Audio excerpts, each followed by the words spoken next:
Hey, I hope everybody has had a really good holiday. Looking forward to a safe new year. As we get into this year, I think it's going to be one of the record books for Xbox. I think we're going to see a lot of things kind of start to come together. Microsoft is advertising. They're actually going out there and being very, very much a different type of team than they were, years ago. And I think one of the reasons why they're able to do that is, they're able to be aggressive and things like that with their advertising, with their pricing.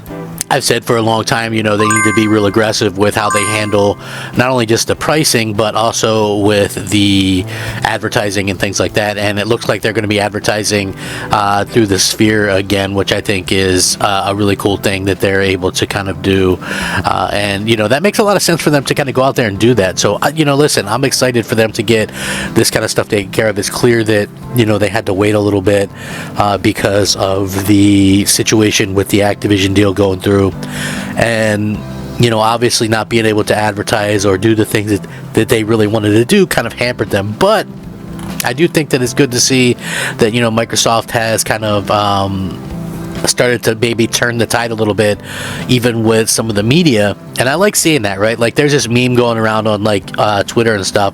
Whenever something bad happens, they're like, that damn Xbox Series S. That's to me, and it literally has nothing to do with that, right? Like, stuff could be wrong with PlayStation. Like, for example, you look at The Last of Us Part 2, and the sales figures for that were 50% less than the original, and the meme was that damn Xbox Series S, because people like to blame that for everything. Truth of the matter is, it had nothing to do with it. Just the game wasn't looked at as a good game from a lot of people's perspective or whatever. They didn't like the direction. They voted with their wallet. It is what it is. But to see this, everybody, listen, I love the Series S. I don't think that it really gets enough love that it deserves. I think that it's really kind of a shame that people kind of hate on it the way that it does. But to see this, which I thought was pretty cool, on Tom's Guide, they did an article called "Haters Be Damned, the Xbox Series S is my favorite gadget of 2023. You shouldn't write off this pint-sized console." So Microsoft and Sony have taken an entirely different approach to the generation, and this has certainly worked in the favor of many gamers. While the PS5 is available with or without a disc drive, Microsoft decided to play things quite differently with its Xbox consoles this time around by launching the bigger, more powerful Series X alongside the smaller, less powerful Series S. For those who want the absolute best performance and graphics in a game console, I can see why they may have been quick to dismiss the Series S. However, after buying one over the summer and putting Microsoft's smallest box through the paces, the Series S ended up being my favorite gadget of the year. And here's why. I never intended to buy a Series S, but here I am months later playing it almost every day. As part of my work at this place, I test and review the best PC game controllers, and coincidentally, many of them also work on Xbox. Back when I reviewed the HyperX Clutch Gladiator, which is a fantastic budget wired controller with a few pro level features, by the way, I was content to bring it over to a friend's house and test it on his Xbox Series X. After this, though, I had the chance to review the Hyperkin Xenon, and in order to do Hyperkin's recreation of the original 360 controller justice, I knew it was time to get my own Xbox, solely for the purpose of testing and reviewing controllers. Design-wise, between the PS5 and Series X, Microsoft's more powerful console is my favorite, though I have since warmed up to the design of the PS5 Slim, as I mainly play games on PC and the Switch. I wasn't planning on rushing into a current console generation. Instead, I was willing to wait for a Series X refresh.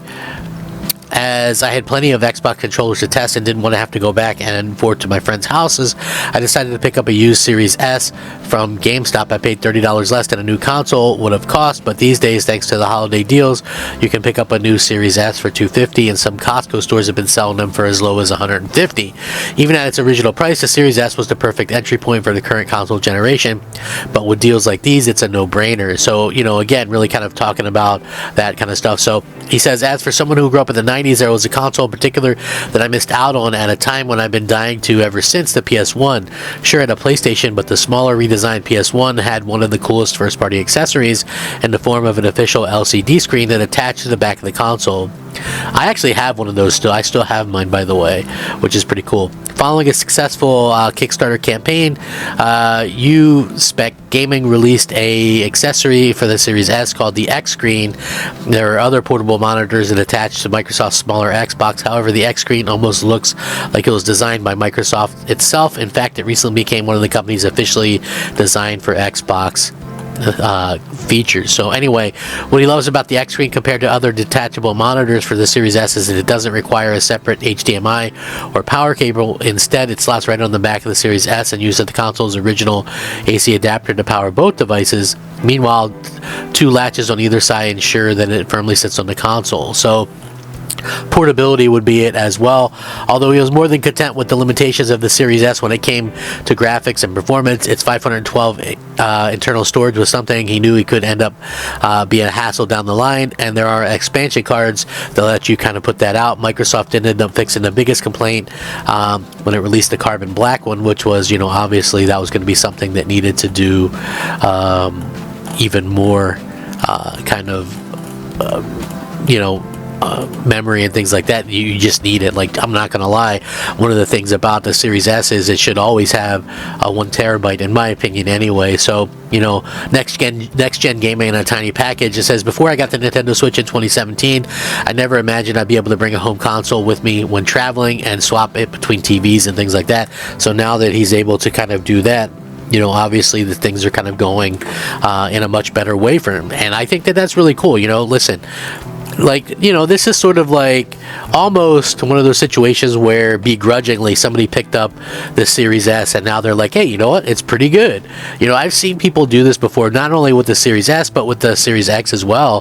They're like, hey, I got one for, but the fact this guy bought one used, I would, if for only $30 more, I would have bought the new just because, you get the warranty and things like that. But I just thought it was interesting because the Series S is such a great little console and people really kind of just disrespect it for no real reason. I mean, Microsoft, to me anyway, the way that they kind of handled this thing has been really good, because like half the people that own a Series X a Series S are new to the Xbox ecosystem. So it's people that honestly are kind of new to the whole situation to begin with. So I like seeing that. I like seeing that Microsoft is attracting new people to the platform. And I've mentioned this multiple times before, like there's PlayStation fans out there that will just absolutely refuse to get an Xbox. They're, oh, well, no, Xbox sucks, we're not going to get an Xbox or whatever. I always think that is so silly. Why not just buy an Xbox? It's a great console, it's a great platform. For me personally, I love seeing when people, they got them for Christmas or whatever, and I don't care if people got a PS5 or whatever as well. Like, as long as you're into gaming or whatever, you get the gaming thing that you want, I think that's great. I really think that people take the whole console thing probably a little bit too far, a little bit too seriously. Like, I think it's kind of funny for me personally, but for everybody else, I think that there is like this legitimate kind of anger that people get for some of this stuff. So maybe we should kind of relax on those types of takes and things. But obviously, to me, I think Xbox has got a lot going for it, and if you can find a Series S for $150-$200, I highly recommend picking it up. So anyway, what do you guys think? Are they finally getting some love from different outlets in the media? Let me know. Sound off, rate, come, subscribe, rack 'em up. Crap Gamer out.